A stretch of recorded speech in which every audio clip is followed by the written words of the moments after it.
Hello mga idol, ayos na. Nakamute lang ang audio kasi may sound.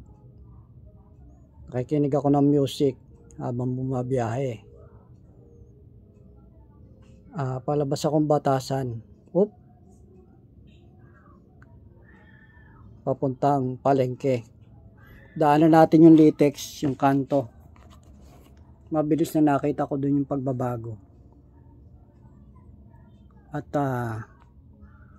maganda na rin yun para safe ang lahat. Lalo na maraming doon tumatawid eh. Kailangan talaga yung baguhin. Para sa sakyan tsaka mga tao. Ito nga pala sa sasakyan, katatapos lang ng rehistro.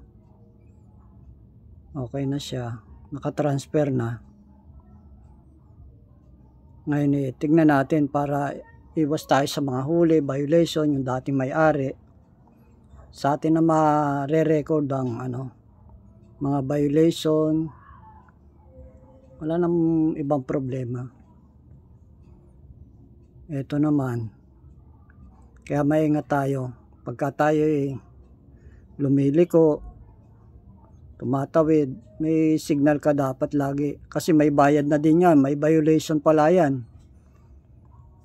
Using proper signal. Halimbawa, left or right, kakanan ka, kaliwa. Kailangan gumagamit ka ng signal light. May violation yon 150 sa pagkakaalam ko. Pero parang hirap pa. Ano bang tawag doon? Mahuli. Lalo na kung naando ka lang sa wala masyadong CCTV. Pero dito sa syudad, sigurado ka kung may NCAP. Lumiko ka, hindi ka nagsignal, yari ka.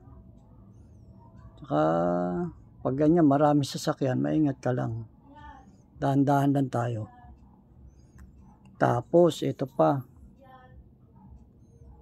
Yung mga violation ng using seatbelt. Nahuli na ako niyan. Kaya ingat. Ang first offense niyan 1,000. Second 2,000. Tapos third 5,000 with 1 week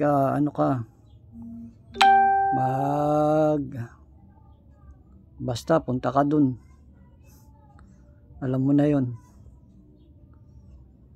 Yan, sa lahat ng biyahe natin maingat, seatbelt, tapos signal, iba na rin yung maingat, tapos mapagbigay ka pa rin, ganon yon. Ito, nandito na tayo sa civil service. To Batasan to Congress, yung nasa kabila, pero sakop to ng Silangan, barangay Silangan itong lugar na to. Kasi hatiyan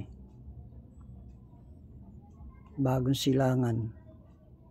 Yan, DSWD. Pag kumanang ka, Pilimbesto, subdivision.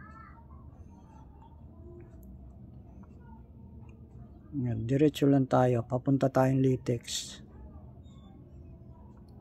Iba yung mapagbigay ka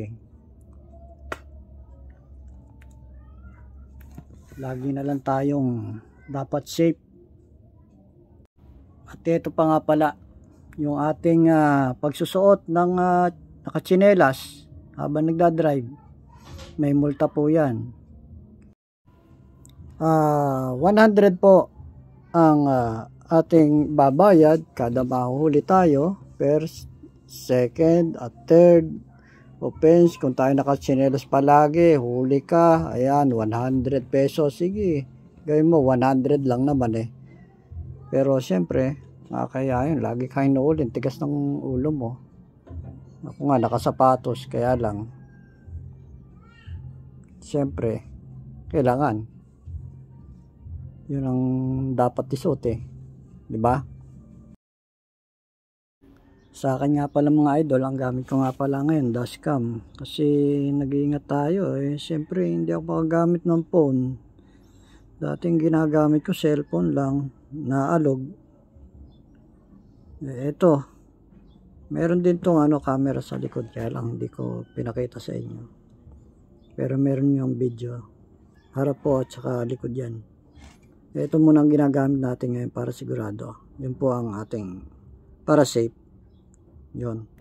Yung pang natin, sasakyan. May mga violation din yan. Mga hindi gumagamit ng tamang ilaw, defective, sira, headlight. Nahuli na rin ako niyan, C5.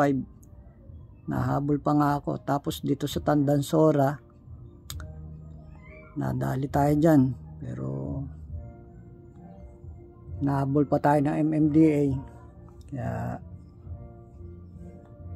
tama rin naman yung ginagawa nila, kaya lang abala sa atin. Defective na ilaw, nadali na ako niyan. C5 tsaka Tandansora. Tapos yung ano pa ba? Tingnan mo na, nandito na tayo sa Litex. At yung reckless driving, nako, may multa yan. Basta ka kaliwa, basta ka nako, ang laking violation yan. Bayad ka ng bayad. Lalo na ngayon may NCAP. Dito matao dito, kaya ito na nga pala, Litex.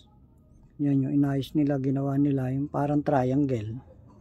Kasi lagi ko dito madalas madaan, salu-salubong ng mga tao. Kita nyo yan, tumawid pa basta. Walang dapat dito meron ditong yung inuhuli mga tao, hindi lang mga sasakyan. Diba? Dito kita, ito yung sumunod na araw, pakita ko, pagbabago. Ayan na ang binago nila. Bato na, wala nang tawiran. Pero minsan may tumatawid pa dyan. Kaya maganda rin yan, ginawa nilang yan. Dito, kailangan mo lagi ka nakasignal, banayad. Kung alam mo na mag-u-turn tayo dyan, yan ang ating banayad tayo palagi. Okay, safe. Salamat sa inyo mga idol. Until next time. Salamat po. Ingat lahat. Habang tayo bumabiyahe, suot ng mga tamang kasuotan. Tsaka maging mapagbigay sa lahat ng tao. Driver. Salamat po.